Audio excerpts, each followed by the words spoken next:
ಲಿಬೆ cookies ರವರ ವತಿಯಿಂದ ನಾಡಿನ ಸಮಸ್ತ ಜನತೆಗೆ ಗೌರಿ ಗಣೇಶ ಹಬ್ಬದ ಹಾರ್ದಿಕ ಶುಭಾಶಯಗಳು. ಗನ್ ತೋರಿಸಿ ಚಿನ್ನದ ಅಂಗಡಿ ದರೋಡೆಗೆ ಯತ್ನ.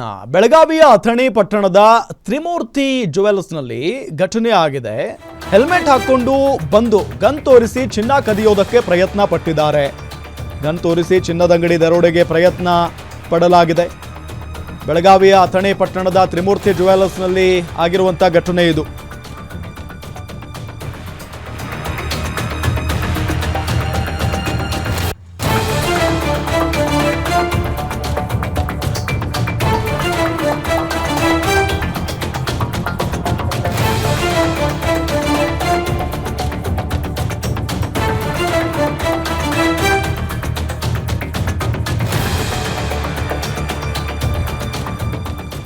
ಗನ್ ತೋರಿಸಿ ಚಿನ್ನದ ಅಂಗಡಿಯಲ್ಲಿ ದರೋಡೆಗೆ ಪ್ರಯತ್ನ ಪಡಲಾಗಿದೆ.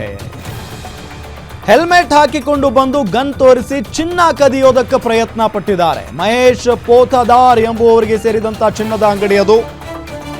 ಇಬ್ಬರು ಖದೀಮರು ದರೋಡೆಗೆ ವಿಫಲ ಯತ್ನ ಮಾಡಿದ್ದಾರೆ. ಅಂಗಡಿ ಮಾಲೀಕ ಕಿರ್ಚಿದ್ರಿಂದ ಎಲ್ಲರೂ ಕೂಡ ಓಡೋಡ್ ಬಂದಿದ್ದಾರೆ. ಗಮನಿಸ್ತಾ ಇದ್ದೀವಿ ದೃಶ್ಯದಲ್ಲಿ. ಒಬ್ಬ ಕ್ಯಾಪ್ ಹಾಕೊಂಡಿದ್ದಾನೆ, ಮತ್ತೊಬ್ಬ ಹೆಲ್ಮೆಟ್ ಹಾಕೊಂಡಿದ್ದಾನೆ. ಎಷ್ಟು ಧೈರ್ಯ ನೋಡಿ ಅವರಿಗೆ. ಬರ್ತಾರೆ, ಏನೋ ಗ್ರಾಹಕರ ಸೋಗಿನಲ್ಲಿ ಬರ್ತಾರೆ. ಅದಾದ ನಂತರ ಒಳಗಡೆ ಬಂದು ಗನ್ ತೋರಿಸೋದಕ್ಕೆ ಶುರು ಮಾಡಿದಾಗಲೇ ಗೊತ್ತಾಗಿದ್ದು ಅಲ್ಲಿದ್ದಂಥ ಒಬ್ಬ ಸಿಬ್ಬಂದಿ ಹೊರಗಡೆ ಹೋಗೋದಕ್ಕೆ ಟ್ರೈ ಮಾಡ್ತಾರೆ. ಆ ಸಂದರ್ಭದಲ್ಲಿ ಆತನನ್ನು ಹಿಡಿದು ಒಳಗಡೆ ಎಳ್ಕೊಳ್ಳೋದಕ್ಕೆ ಪ್ರಯತ್ನ ಪಡ್ತಾರೆ ಇಬ್ಬರು ಖದೀಮರು. ಆದರೂ ಕೂಡ ಆತ ಕಿರ್ಚಾಡೋದಕ್ಕೆ ಶುರು ಮಾಡ್ತಾನೆ. ನೋಡಿ ಅಲ್ಲಿ ಅದ್ರ ಮೇಲೇನೆ ಹತ್ಕೊಂಡು ಬರ್ತಾನೆ. ಆತ ಹೊರಗೆ ಹೋಗೋದಕ್ಕೆ ಟ್ರೈ ಮಾಡ್ತಾನೆ, ಆದರೆ ಆತನನ್ನು ಹಿಡ್ಕೊಳ್ತಾರೆ. ಒಬ್ಬ ಕ್ಯಾಪ್ ಹಾಕ್ಕೊಂಡು ಮಾಸ್ಕ್ ಹಾಕ್ಕೊಂಡಿದ್ದಾನಲ್ಲ ಆ ವ್ಯಕ್ತಿ ಆ ಅಂಗಡಿ ಸಿಬ್ಬಂದಿಯನ್ನು ಹಿಡ್ಕೊಳ್ತಾನೆ, ಕಿರ್ಚಾಡ್ತಿರ್ತಾನೆ. ಆಗ ಎಲ್ಲರೂ ಕೂಡ ಬರೋ ದೃಶ್ಯ ನೋಡಿ ಅಲ್ಲಿ ಬರೋದಕ್ಕೆ ಶುರು ಮಾಡ್ತಾರೆ ಜನ. ಆಗ ಆತನನ್ನು ಬಿಟ್ಟು, ಅಂಗಡಿಯನ್ನು ಬಿಟ್ಟು ಇಬ್ಬರು ಕೂಡ ಎಸ್ಕೇಪ್ ಆಗಿದ್ದಾರೆ ಅನ್ನೋದು ಗೊತ್ತಾಗ್ತಾ ಇರುವಂಥ ಸಂಗತಿ. ಅದಾದ ನಂತರ ಪೊಲೀಸ್ನವರಿಗೆ ಫೋನ್ ಮಾಡ್ತಾರೆ. ಪೊಲೀಸ್ನವರು ಬಂದ ನಂತರ CCTV ದೃಶ್ಯಾವಳಿಗಳನ್ನು ನೋಡಿದ್ದಾರೆ.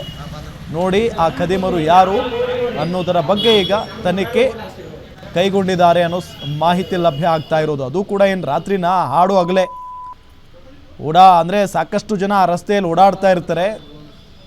ಆ ಜುವೆಲ್ಸ್ನಲ್ಲಿ ಸಾಕಷ್ಟು ಜನ ಬಂದಿರ್ತಾರೆ. ಆ ಸಂದರ್ಭದಲ್ಲಿ ಎಷ್ಟು ಧೈರ್ಯ ನೋಡಿ ಆ ಖದೀಮರಿಗೆ. ಹಾಡು ಹಗಲೇ ಕದಿಯೋದಕ್ಕೆ ಪ್ರಯತ್ನ ಪಟ್ಟಿದ್ದಾರೆ. ಕೈಯಲ್ಲಿ ಒಂದು ಗನ್ ಹಿಡ್ಕೊಂಡಿದ್ದಾರೆ. ಬೇರೆ ಆ ಗನ್ ಎಲ್ಲಿಂದ ಸಿಗುತ್ತೆ ಇವರಿಗೆ ಇಂಥ ಖದೀಮರ ಕೈಯಲ್ಲಿ? ಏನಾದರೂ ಘಟನೆ ಆಗಿಬಿಟ್ಟಿದ್ರೆ ಏನು ಮಾಡೋದು? ಏನಾದರೂ ಈ ಕೋಪದಲ್ಲಿ ಆ ಗನ್ನಿಂದ ಶೂಟ್ ಮಾಡಿಬಿಟ್ಟಿದ್ರೆ ಏನು ಮಾಡೋದು ಅಂತ. ಸೊ ಇಷ್ಟೆಲ್ಲ ಆದಮೇಲೆ ಅವರಿಬ್ಬರು ಓಡ್ ಹೋಗಿದ್ದಾರೆ. ಈಗ ಅವ್ರು ಯಾರು ಎತ್ತ ಅನ್ನೋದ್ರ ಬಗ್ಗೆ ತನಿಖೆ ಕೈಗೊಂಡಿದ್ದಾರೆ ಪೊಲೀಸ್ನವರು ಅನ್ನೋದು ಗೊತ್ತಾಗ್ತಾ ಇರುವಂಥ ಸಂಗತಿ.